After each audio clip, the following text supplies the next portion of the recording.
peut passer.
Ah mais bien sûr, les content.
Elle a été maudite.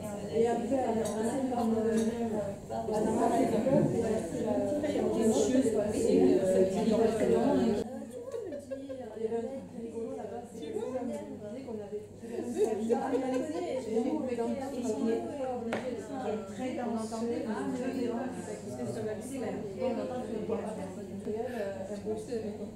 Quand tu as travaillé sur ça, pendant 3 jours, c'est 2 jours. Et là, c'est la joie, la fraternité, chanter, rire, jouer, dire des bêtises, sans émotion de jeu. Ah ben après, déjà j'ai réussi la force de finir. Oui,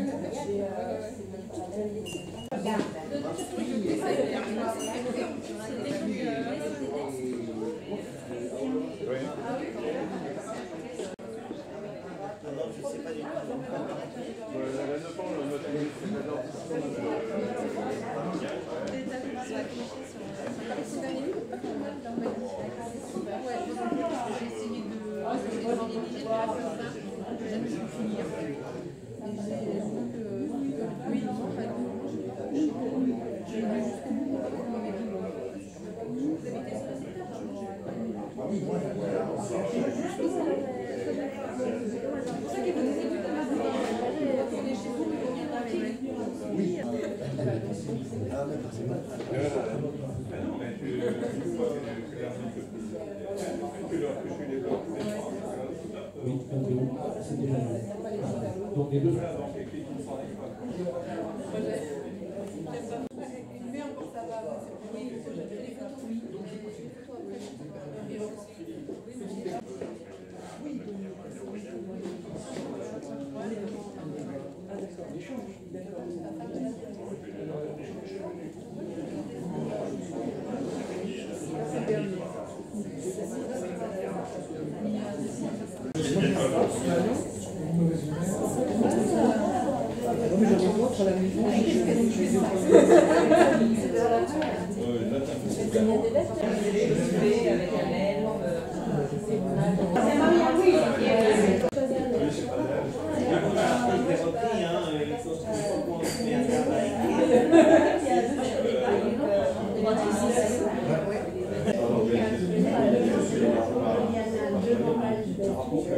Là, c'est une banque qui prend le contrôle des entreprises. La spéculation, c'est la banque. Il y a des pour veiller sur les et puis alors là, maintenant, on va parler à Paul.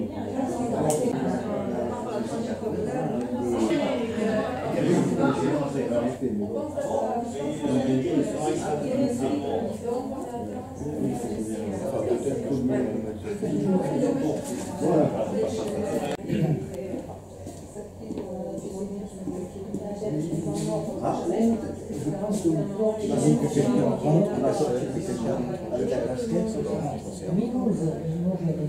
Ah, bon, d'accord.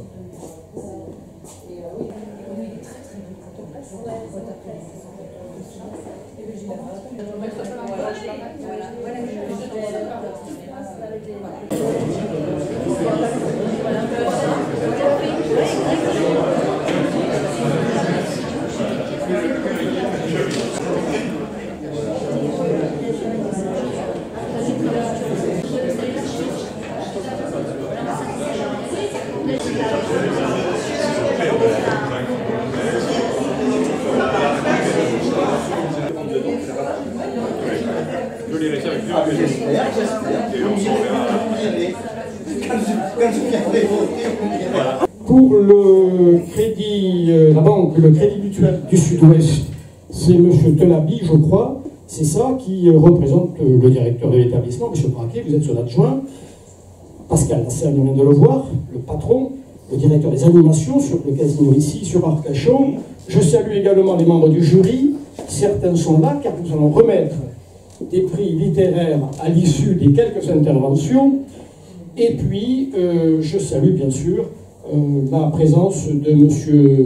Lumeau, adjoint à la culture, maire adjoint à Arcachon, à qui nous céderons dans un instant le micro. Elisabeth Saint-Laurent a été retenue, on le regrette bien, c'est donc Anouk Medina qui va, si vous le voulez bien, cher Anouk, lire le texte d'Elisabeth. Je vous salue le micro, bien volontiers. Je veux bien. Mesdames, Messieurs les élus de la municipalité d'Arcachon, Monsieur le directeur du casino, Madame la directrice de la parfumerie Marionneau, Monsieur le directeur de la banque, Monsieur Patrick Lassagne, les festivaliers et visiteurs, bienvenue pour cette deuxième édition du festival Jeter l'encre. Cette deuxième édition a fait la part belle aux artistes et écrivains. Vous découvrirez peut-être de nouvelles pépites. Elle a pour vocation d'allier la littérature, l'art pictural, la sculpture et la photographie. Que ce festival soit l'occasion de belles rencontres, d'échanges fructueux en toute convivialité et sympathie. Ce salon est l'occasion de promouvoir une proximité entre les auteurs et les visiteurs, car derrière un peintre, un photographe, un sculpteur, un auteur, il y a un homme, une femme, passionnée, qui n'attend qu'une chose, partager. L'art est comme un don de soi. Pourquoi on écrit? Parce qu'on a aimé des livres. Pourquoi on peint, on sculpte, on photographie? Parce qu'on cherche à immortaliser la beauté, la vérité dans un monde où tout s'accélère, où nous sommes sans cesse inondés par un déferlement d'images et d'informations laconiques, où notre liberté de penser, d'agir est menacée, où la violence reste très présente dans nos vies. Le temps est devenu un luxe dans notre monde moderne. Aussi, mesdames et messieurs, profitez de ces 2 belles journées pour flâner, partager des réflexions et des émotions.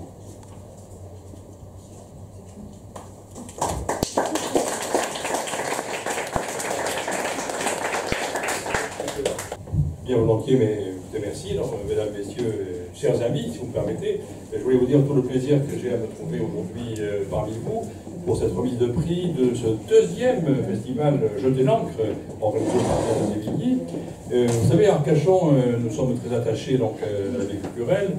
La ville fait pas mal de choses, donc ses forces, mais nous nous réjouissons toujours lorsque d'autres opérateurs apportent leur pierre à cet édifice et participent à enrichir la vie culturelle d'Arcachon avec des événements nouveaux et supplémentaires. Donc c'est le cas de ce festival Jeter l'encre qui se déroule ici cette année au Casino. L'an dernier c'était au Moulot. Donc nous sommes ici aujourd'hui avec un temps meilleur que l'an dernier, il faut bien le dire. Donc je voudrais vous demander d'excuser donc Yves Foulon qui n'a pas pu être là ce matin mais qui m'a délégué, et je le fais avec plaisir, connaissant, vous savez, mon intérêt pour la lecture, pour la littérature, et vous avez souligné tout à l'heure à juste titre combien le livre est important et nécessaire aujourd'hui, en dépit des progrès indiscutables et indispensables aussi d'Internet et des supports dématérialisés, comme l'on dit, mais je crois toujours à la valeur du livre, et en tout cas, la présence aujourd'hui de nombreux écrivains et le témoignage de sa vitalité. Je forme donc des vœux pour que ce salon connaisse le succès. J'ai eu beaucoup de plaisir à bavarder avec les uns ou les autres, pas suffisamment parce qu'on ne pourrait jamais l'en terminer, mais effectivement je crois qu'il y a une production de grande qualité. J'ai été heureux de retrouver des auteurs que l'on connaît bien, de découvrir d'autres que je ne connaissais pas encore, et tout cela je pense compose un panel tout à fait passionnant qui permettra d'avoir aujourd'hui, au mois de septembre, un événement culturel de qualité. Je voudrais donc effectivement en remercier tous ceux qui l'ont permis. Je réitère, je crois que c'est nécessaire, donc les remerciements d'abord au Casino et à notre ami Pascal donc, de recevoir dans ce joli cadre Château de Gannes, qui est effectivement un bel édifice emblématique de l'histoire d'Arcachon, d'accueillir cette manifestation, les sponsors aussi dont nous avons besoin. Aujourd'hui, malheureusement, ou heureusement d'ailleurs, la collectivité ne peut pas elle toute seule soutenir la vie culturelle, donc il est important que des partenaires de la vie économique nous rejoignent, et je salue donc l'effort du Crédit Mutuel d'avoir accepté de soutenir cette manifestation, et puis ses auteurs aussi, et ses promoteurs, Mia et son équipe, qui ont organisé cette très très belle manifestation. Donc il me reste effectivement à souhaiter plein succès, que ces 2 jours soient bien remplis, et que la littérature marque encore aujourd'hui de nouveaux progrès. Bravo. Il y a des églises qui le restent. Je connais bien les modestes, mais la fin de travail avec l'équipe. Remarquable parce qu'elle porte aussi le projet. Bravo Mia. On peut l'applaudir.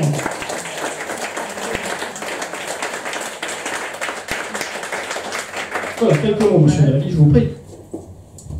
C'est bref, juste vous remercier Mia pour l'organisation déjà, énormément impliqué là-dedans. On est partenaire de ça, on est très content d'être là et on vous remercie aussi d'être ici. Donc n'hésitez pas.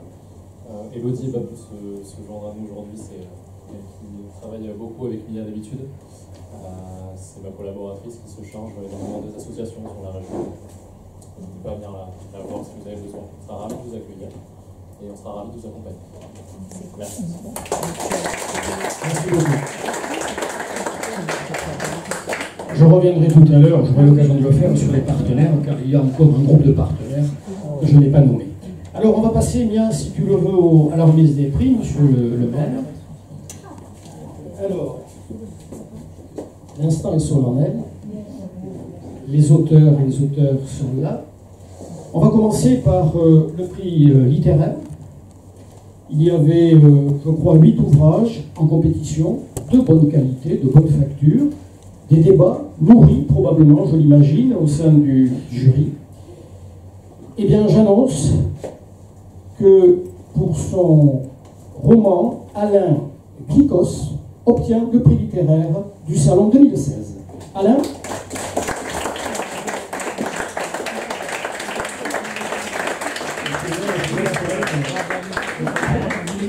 Cher Alain Kikos, j'ai grand plaisir à vous remettre le trophée du Festival de Télanque 2016. Voilà. Voilà, pour poétique de famille. Voilà. Alors,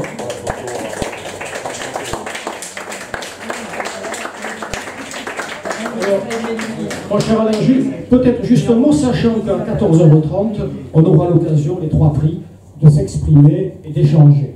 Donc on ne va pas trop entrer dans le détail, mais vous pouvez dire quelques mots bien volontiers.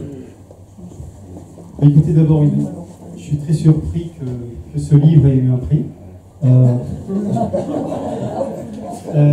Et je suis surpris que ce livre-là ait eu un prix. Dans les livres que j'ai écrits, c'est pas le plus évident.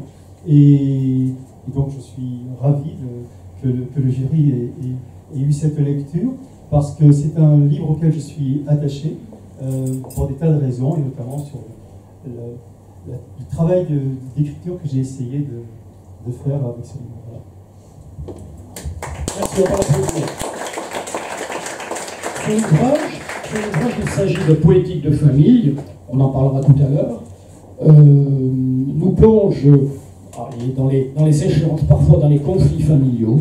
Tout ça montre l'attachement, précisément, nous l'évoquions tout à l'heure tous les deux, que vous avez pour la famille. Alors, on n'en dit pas davantage, on y reviendra tout à l'heure. Second prix, le prix Polar. T'es prête, Mia? Bon, vous pouvez constater que Mia est dans le coup, elle suit, elle déstresse, ça va, ça se passe bien. Alors, là aussi, 8 ouvrages, je crois. Oui, c'est ça, 8 ouvrages.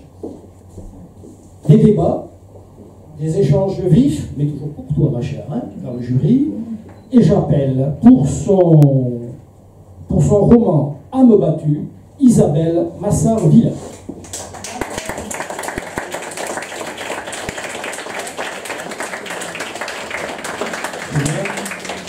Voilà, bien, j'ai grand plaisir à vous remettre le trophée du Festival de Télanque pour le prix Polar 2016. Voilà. Il y a Bruno Raoul Le Goffin, Denis Belloc, Jean-Louis Limousin également, Lydie Massou. Je précise que s'agissant de Lydie Massou, elle expose au restaurant, à l'extérieur, mais au restaurant pendant tout le mois. Lydie. Ah, c'est ça, hein? Je parle sous le contrôle. Votre contrôle. Très bien. Alors, pour le prix de l'art, j'appelle Richard Fèvre-Monzeau.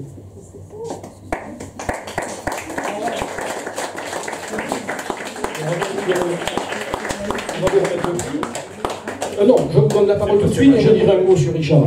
S'agissant donc de notre ami, vous avez pu constater les œuvres, découvrir la féminité est à l'honneur, la femme est à l'honneur.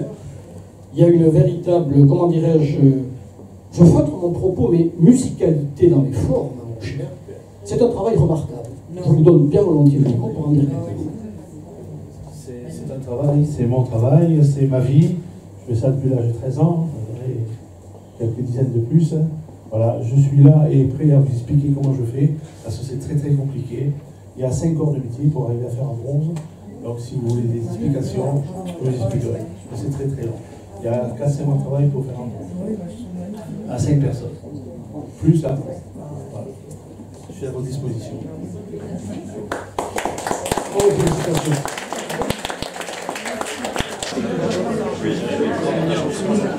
Mia, on va attendre bien peut-être, oui.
Le suicide.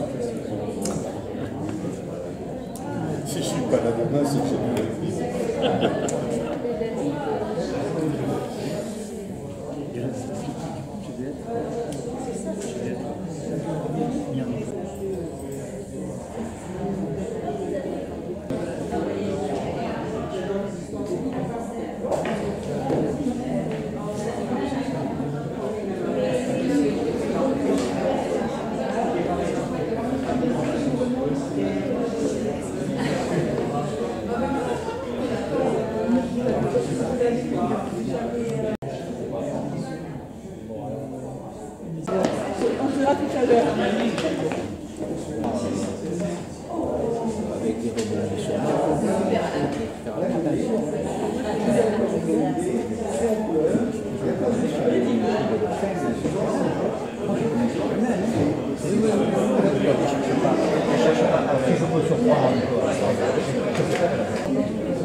C'est comme un pêcheur sur son chalutier, il s'en va, il est seul quelque temps. Pour être un très bon gardien, normalement, il faut aimer la pêche. Parce qu'à Cordouan, j'y ai pêché, bien que je n'étais pas le meilleur de cette pêche, de ce métier, mais disons que j'ai pêché de beaux poissons, des belles soles, du bar, des huîtres, forcément, des crabes. Alors ça, c'est... Depuis la base du phare. Non, à Basse-Mer, le phare, il y a le plateau rocheux qui découvre et ça représente à peu près 150 hectares de roches. Ça fait de la place. Ah oui, et donc sur ces roches-là, on va pêcher à marée basse, on va pêcher des huîtres, on va pêcher des crabes, et c'est là qu'on détend les lignes, en fait, c'est-à-dire qu'on tend des lignes et à chaque marée basse, on va à la cueillette. Quand il fallait monter pendant 14 jours, on avait du frais. J'ai répondu, et non, le phare est robotisé. Alors Bruno, qu'est-ce qu'il a fait? Histoire de marcher M-A-R-C-H-E-R, de galoper. Histoire de marcher de Bruno Sananès ou le Tour de France avec un âne. 3672 km, Bruno, 229 jours. Invitation à dîner 144, pas mal quand même. Ça veut dire qu'il y avait des échanges, des rencontres, de la complicité. Je suis parti pour faire des rencontres. Je ne suis pas un aventurier qui aime les grands déserts, la solitude. Bon, les déserts c'est très beau, mais marcher 15, 20, un mois dans le désert, ça ne m'intéresse pas. Moi j'aime rencontrer les gens, j'aime voilà, que tous les soirs, il se passe quelque chose. Donc, je suis parti avec mon âne avec la contrainte de 5 € par jour pour me pousser à absolument être invité chez les gens. Vous faites disponible quand même. Pour être totalement authentique, finalement. Voilà, c'est ça. Voyage dans la lenteur, dans la nature, de l'authenticité. Et les gens, généralement, quand je passais devant leur porte, eh bien, il y avait des questionnements qui venaient. Et puis, pour les plus audacieux, ben, ils venaient me poser des questions. Et de ces questions-là, eh bien, ils voulaient s'accaparer l'aventurier et spontanément, ils disaient, ben, vous voulez pas dîner chez nous? Les ouvrages de Cathy, en tout cas moi ça me fait réagir parce que c'est mon fonds de commerce, c'est ma ligne éditoriale un peu, c'est ma vie. Je vois qu'en piochant dans la liste des découvertes archéologiques, ils rétablissent quelques vérités sans détruire la légende. Ça c'est remarquable, tu vas vous en dire 2 mots parce que je ne peux pas m'empêcher de penser, après je me tais, je vous le promets, je ne peux pas m'empêcher de penser, Cathy, à mon chouchou, Heinrich Schliemann, archéologue allemand, qui a découvert 3 sur la colline d'Assarlik à la Zénileur. Et là, c'est tout à fait ce que tu dis, pas si tu l'évoques, puisqu'encore une fois, je n'ai pas eu ton ouvrage, mais je vais le dire. Puisque Schliemann démontre à la fin du 19e siècle que la légende, la mythologie, c'est de l'histoire. Donc on montre bien que des fois l'archéologie permet de confirmer l'existence de sites que l'on croyait mythologiques, c'est-à-dire choses qui pouvaient être inventées. C'est un petit peu ça aussi, ton travail. Alors, en fait, moi j'ai pris le prétexte, tout le monde connaît Lilith, la soi-disant première femme d'Adam, qui aurait été chassée de l'Éden parce qu'elle était caractérielle, qu'elle n'acceptait pas d'être dirigée et qu'on l'aurait fait fuir de l'Éden pour la remplacer par la jolie Ève sage mini-mage. Moi, ça m'a toujours déclenché. Je ne suis pas féministe, mais j'aime bien redire certaines choses. Ça ne fait pas partie de la mythologie, mais j'ai trouvé ça comme prétexte. J'ai pris donc le personnage de Lilith, qui a été maudite par le créateur, et dont l'âme serait partie et se serait réincarnée dans différentes vies de femmes à différentes époques. Donc ce prétexte m'a permis de travailler sur l'histoire de tous les pays, à toutes les époques, et je fais se réincarner cette âme dans différentes vies. Mon personnage va naître à Oplontis, par exemple, à côté de Naples, quand le Vésuve s'est mis en colère, à côté de Pompéi. Alors, pareil, on a dit, Pline le Jeune a raconté l'histoire de Pompéi en disant, ça s'est passé le 3 août 79, pardon. J'en enlève 1900. Sauf qu'on a quand même découvert à Oplontis, une ville qui était un peu plus loin, dans la villa de la maîtresse de Néron, on a découvert des pièces qui avaient été frappées pour un événement qui avait eu lieu le 31 octobre 79. On a découvert des amphores avec du vin qui avait été tiré. On a découvert des personnes qui portaient des vêtements d'hiver. Donc moi je me sers de ça et je rétablis ma vérité. Quelques vérités. Oui. Ma vérité. Le tome 1. Dans le tome 1, on suit ce personnage à Oplontis, donc ensuite on le suit à Mimizan en 1200, on le suit en 1846 sur les bords du lac Mackenzie aux États-Unis. Donc après, j'ai fait le tome 2, et là, c'est à notre époque où un mage, parce que je parle un petit peu de franc-maçonnerie que je connais un peu, je parle du fameux manuscrit de Voynich qui existe et qui a quand même plus de 500 ans et qu'on n'a toujours pas découvert. Et bien moi je lui donne une raison d'être. Et à chaque fois, je fais repartir ce personnage. Jean-Noël, c'est aussi un compositeur, c'est un homme qui écrit, il fait beaucoup de choses. Jean-Noël, j'ai son ouvrage ici, Naïa, Voyage extraordinaire de Naïa. Alors, c'est une gamine, une petite fille, 6 ans, 7 ans, 7 ans, je crois, ouais, c'est ça. Une gamine qui vit avec sa mère, qui a perdu son père, qui ne l'a pas connu, je l'avais noté. Et sa quête, c'est la découverte en quelque sorte, d'une prophétie. C'est un peu ça. Alors en fait, pour résumer un peu le propos du bouquin, je résumerai par une phrase de Lao Tse qui dit « Plutôt que de maudire les ténèbres, mieux vaut allumer une bougie ». Donc ça, je suis parti de cette idée-là, qu'on est un petit peu envahi par la sombritude. Sombritude ambiante. C'est-à-dire que toute notre humanité, en fait, en tout cas en Occident, fonctionne là-dessus, sur le fait qu'on nous assène des choses qui font peur pour pouvoir contrôler les gens, en fait. Donc à travers le récit de cette petite fille, Naya, donc 7 ans, elle a des perceptions du monde un petit peu particulières, cette petite fille, c'est-à-dire qu'elle est différente des autres enfants. Elle perçoit des choses qui ne sont pas des choses perceptibles avec les sens premiers, traditionnels, voilà. Donc au départ, bien sûr, dans cette société-là, elle est un petit peu mise à l'écart, puisqu'elle est différente. Et du fait de son histoire, à savoir le fait qu'elle n'ait jamais connu son père, elle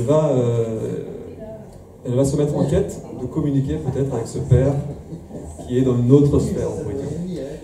Et la découverte de lettres dans le grenier de sa maison, écrite par son père à son intention, va faire en sorte qu'elle va se mettre en quête elle va se mettre sur ce chemin pour essayer de communiquer avec les choses invisibles, on pourrait dire. Et sur le chemin de l'école, donc elle rencontre un ermite, un vieil ermite, qui vit en forêt depuis très très longtemps. On sait très peu de choses de cet ermite, simplement, cet ermite est amnésique, mais il se rappelle d'une seule chose, c'est qu'il était dans un établissement psychiatrique. Et un jour, il a entendu une voix qui lui a dit « Pars dans la forêt, parcourir dans la forêt, et va vivre dans la forêt. Ne reste pas à cet endroit-là. » Donc cet ermite s'est retrouvé en forêt, et il a appris à vivre pendant des années, un petit peu avec le regard d'un enfant, puisque lui, il n'a pas de passé, justement. Et il a été obligé de regarder son environnement, et donc la nature, avec un œil nouveau, ce qui fait qu'on peut l'assimiler à un enfant, quelque part, dans son innocence et sa spontanéité. Et l'ouvrage, c'est la rencontre de Naya, qui est sur ce chemin-là, sur cette quête, et l'ermite, qui va être son initiateur un petit peu. Sur le principe général, c'est vrai que le taoïsme, je trouve que, se résume en une phrase, le bonheur n'est pas au bout du chemin, le bonheur c'est le chemin. Et c'est vraiment la façon dont on fait le chemin qui nous amène à se trouver soi-même. Est-ce que le bonheur, ce n'est pas la recherche permanente? C'est surtout le fait d'être vrai, et de ne pas être toujours dans un processus intellectuel de résultat. Dans nos sociétés, on est toujours dans le résultat, quoi qu'il arrive. Même ici, quelquefois, on se dit, bon, combien je vais vendre de livres? Déjà un peu. Jean-Noël est un homme raisonnable.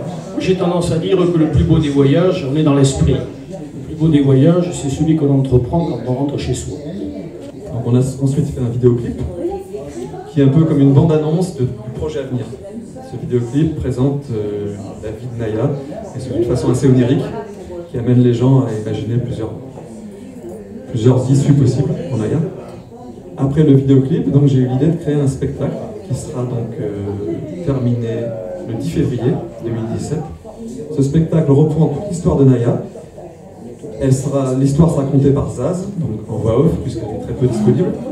Nous serons 5 musiciens sur scène, un dessinateur qui va dessiner en direct sur un écran géant, et les tableaux de ma femme qui sont ici, alors pas tous bien sûr, mais certains de ces tableaux seront numérisés, projetés sur écran géant et rendus par la création d'un logiciel, qui sont rendus interactifs avec la musique. Page 4 de l'ouvrage Kaya de Lydie Martin.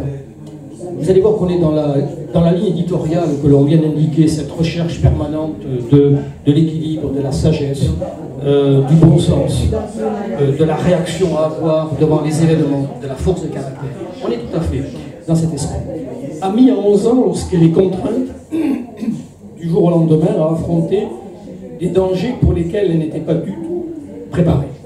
Il lui faudra trouver en elle la force de dépasser ses peurs et ses pires cauchemars, pour découvrir un chemin plus lumineux pour elle-même et tout ce qu'elle aime. Cependant, c'est parfois dans l'adversité qu'on se découvre des forces cachées. On est tout à fait dans l'esprit de ce qu'on vient d'indiquer. Ce chemin lumineux, c'est quoi? Le chemin lumineux, c'est à la fois mon propre chemin, ce que je vois autour de moi et ce que je rêve pour les générations futures, donc les enfants d'aujourd'hui.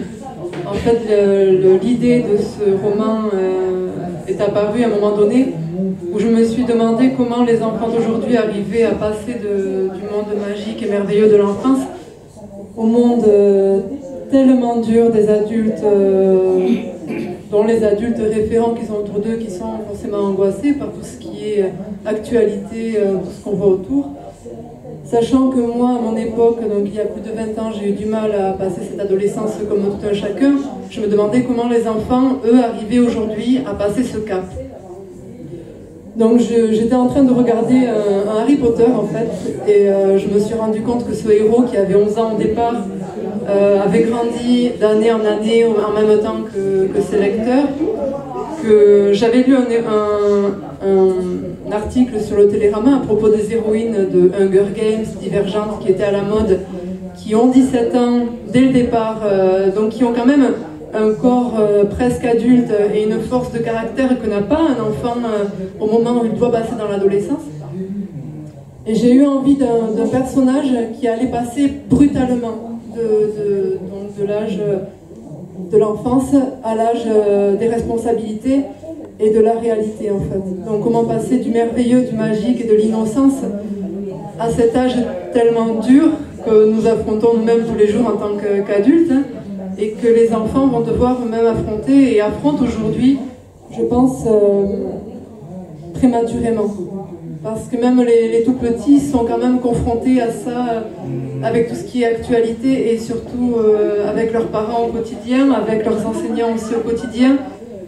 Comment on arrive à garder le merveilleux, le beau dans l'esprit de nos enfants et comment on arrive à les accompagner dans ce passage à l'âge adulte. C'est qu'un livre est une âme en fait, qu'il ait vraiment un intérêt et qu'il amène le lecteur à quelque chose de plus, à un lui-même amélioré. C'est ce que je vois aussi moi dans mes dessins et dans mon écriture. C'est une thérapie aussi quand on écrit, on dessine quoi qu'on fasse. C'est tellement une thérapie, l'écriture, on en est tous ici, c'est tellement une thérapie, la littérature d'une façon générale, que l'on guérit les mots MAUX par les mots MAPS. On peut l'applaudir et à Lydie Martin pour son travail merveilleux.